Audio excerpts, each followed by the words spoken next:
നമ്മൾ രാവിലെ തന്നെ എണീച്ചിട്ടോ 6 മണിക്ക് ഒരു രക്ഷയില്ല. നമുക്ക് കണ്ണ് പോലും തുറക്കാൻ പറ്റുന്നില്ല. രാവിലെ തന്നെ വെറും വയറ്റിൽ പല്ല് തേക്കാണ്ട് തന്നെ ഒരു ഗ്ലാസ് വെള്ളം കുടിച്ച് നമ്മൾ കൊലായിലേക്ക് ഇറങ്ങാൻ പോവാണ് കേട്ടോ. കൊലായിൽ 6 മണിക്ക് നോക്കുമ്പോൾ അമ്മമ്മ കൊലായിൽ കുത്തിരിക്കുന്നത്. അതാ കണ്ടില്ലേ? അമ്മമ്മ അവിടെ പല്ലൊക്കെ തേച്ച് കുത്തിരിക്കുക, റേഡിയോയിൽ പാട്ടൊക്കെ കേട്ട് കുത്തിരിക്കുക കേട്ടോ. ഇനി അടുത്ത ദൗത്യം എന്ന് പറയുന്നത് പല്ല് തേപ്പാണ് കേട്ടോ. ഈ വെള്ളം പൈപ്പിൽ നിന്ന് തുറന്നു വരുന്ന വെള്ളം നല്ല കേട്ടോ, ഇത് മലയെന്ന് വരികയാണ്.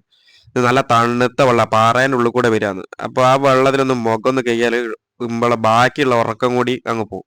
ഒരു അടിപൊളി മ്യൂസിക് ഞാൻ കേൾപ്പിച്ചു കേട്ടോ, നമ്മളെ കിളികളെ മ്യൂസിക്. ഇനി നിങ്ങളെ കിളീന്റെ ഒച്ച കേൾപ്പിച്ചിട്ടുണ്ടെങ്കിൽ എന്റെ സൈറ്റിൽ എത്തേണ്ട സമയം അങ്ങ് വൈകിപ്പോവും. അതുകൊണ്ട് നമ്മൾ സൈറ്റിലേക്ക് പോവാണ് കേട്ടോ. ബൈക്കിന്റെ അടുത്തെത്തി, ഇനി വണ്ടി സ്റ്റാർട്ടാക്കുന്നു, നമ്മൾ നേരെ സൈറ്റിലേക്ക്. ഞാൻ അങ്ങനെ പെട്രോൾ പമ്പിൽ എത്തിട്ടോ. ഇവിടുന്ന് പെട്രോൾ അടിക്കണം, ഇല്ലെങ്കിൽ വണ്ടി വൈക്കലാവും. 1000 ഉറുപ്പ്യ എനിക്ക് കൂലിയുള്ളൂ, അതിൽ 200 ഉറുപ്പ്യ പെട്രോളിന് പോയി, ഇനി 800 ഉറുപ്പ്യ ബാക്കി ഉണ്ടാവും.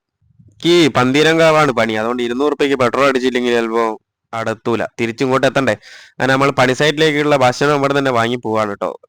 നല്ല കടലക്കറിയും പീട്ടും പൊറോട്ടയൊക്കെ വാങ്ങി നമ്മൾ സൈറ്റിലേക്ക് പോവാ. ഇന്ന് ഞാനും ലിനീഷ് ചേട്ടനും മാത്രമേ ഉള്ളൂ കേട്ടോ പണിയെടുക്കാൻ വേണ്ടിയിട്ട്. ഇന്ന് ഞങ്ങൾ പണിയെടുത്ത് ചാവും. ഇന്ന് ഞങ്ങൾ രണ്ടുപേരും മാത്രമേ ഉള്ളൂ. ഞാനങ്ങനെ സൈറ്റിലെത്തിട്ടോ. ഇന്ന് എന്റെ സൈറ്റ് വരുന്നത് പന്തീരങ്കാവാണ്.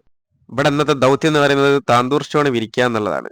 അങ്ങനെ ഞാൻ പണി ഡ്രസ്സൊക്കെ എടുത്തിട്ടോ നമ്മൾ പണി സ്റ്റാർട്ട് ചെയ്യാൻ പോവാണ്. ഇതാണ് താന്തൂർ സ്റ്റോൺ, ഇതാണ് കേട്ടോ നമ്മുടെ വിരിക്കുന്നത്. അപ്പം സമയം 5 മണിയായിട്ടോ. അപ്പൊ ഇന്നത്തെ വർക്ക് കഴിഞ്ഞ് ഇനി ബാക്കി നാളെ കേട്ടോ. അപ്പൊ ടാറ്റാ ബൈ ബൈ.